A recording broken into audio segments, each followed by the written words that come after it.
All right, so we're going to look at alternating blanket stitch. I'm doing it on some scrap fabric because basically it's feather stitch with kind of a funky angle of your stitches, and I think it'll be easier to see it next to actual feather stitch on a straight line before we do it actually on the bingo card.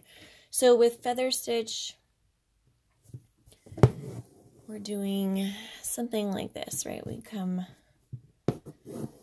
and we catch, and we go back and forth doing a feather, right?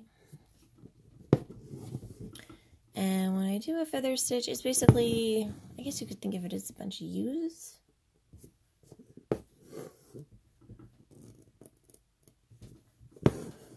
So I have a U to the right, a U to the left, etc.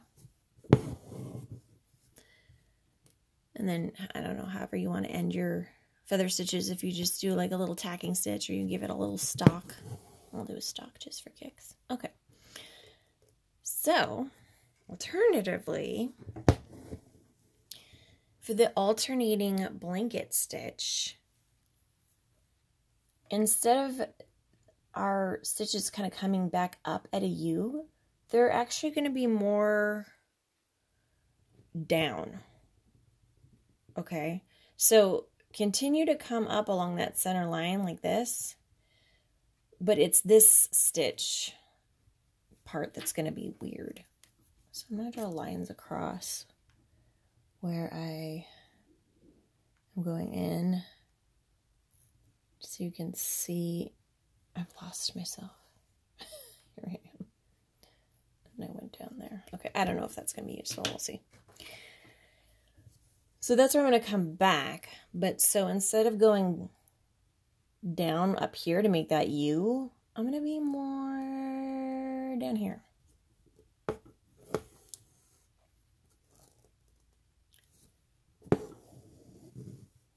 Okay. Same thing. I'm going to actually go over here. You can see how different that is, right? Versus way up there. But I'm still going to come along to where I would here. So you can see it changes. Instead of it, you know, facing up, these are facing like down, like thorns down. And you can make them longer. I probably should make them longer. Let's see them better.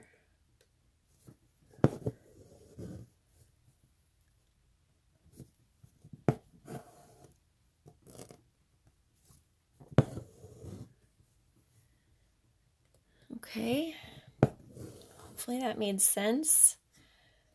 So you can see how these stitches are the same, but it's where I go down that's different. Another way you could think of it is, because that looks kind of silly, so long. Here, let's see here. Wherever I come down here, so even it could be close like that, you just want to make sure that when you come back up, you're even closer to your initial stitch.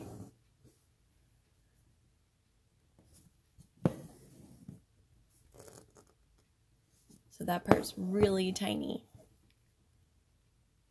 So kind of exaggerate that first part and then come back up close.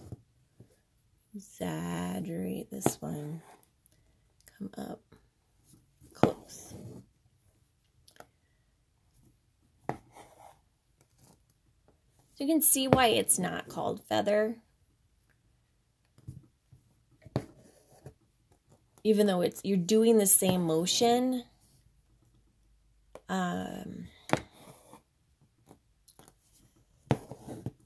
Why is it alternating blankets? I don't know. I have no idea.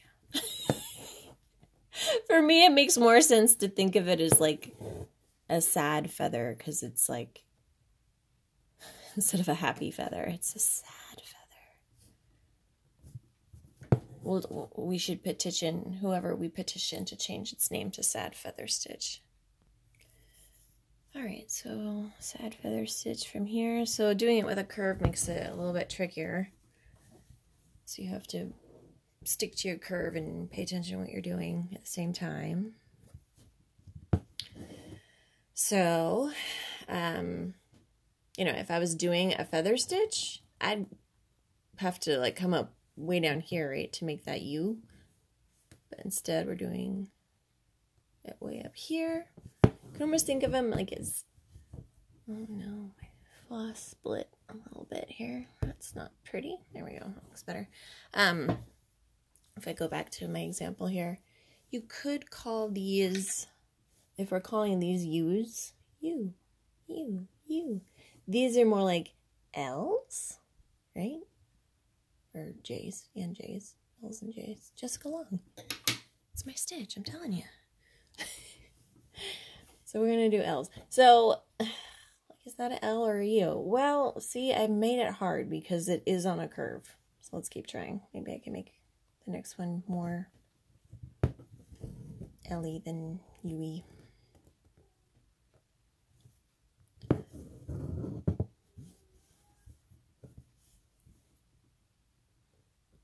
Like, I feel like I want to come here, but I'm like, okay, no. Go a little farther out and a little further away. You must have to exaggerate it. Hey, red floss. Bye. So, down and out here.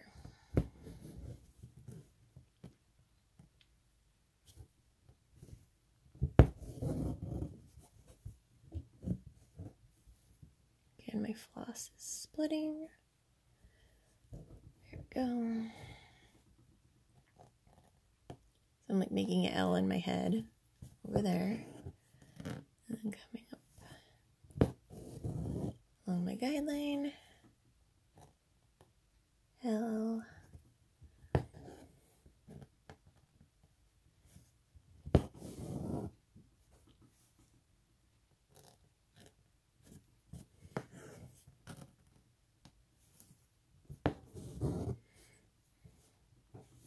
Like that. I'm gonna come down like that. It almost looks upside down, doesn't it? Maybe it is. I don't know. Or it could be hanging from something.